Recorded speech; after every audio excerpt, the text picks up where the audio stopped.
Алла жақсы көретін екі сөз, екі ғана сөз. Хафифатани, өте жеңіл. Тілге жеңіл. Алал лисан, тілге жеңіл. Фақилатани фил мизан. Ол ертең мизан тарасында біздің сауаптарымызды өмір бойы жасаған мизан тарасына тартқан кезде ауыр басады. Өте ауыр.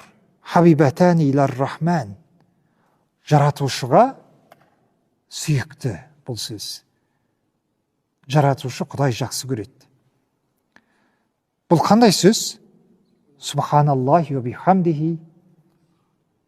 Келесі Субханаллахил азим. Екі сөз. Қандай қараңыздар? Тілге жеңіл, мизан тарасында ауыр. Жаратушы және ол сөзді жақсы көреді. Субханаллахи ва бихамдихи, Субханаллахил азим.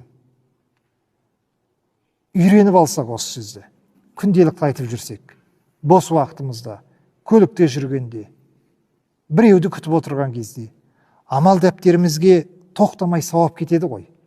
Алла жақсы көретін екі сөз.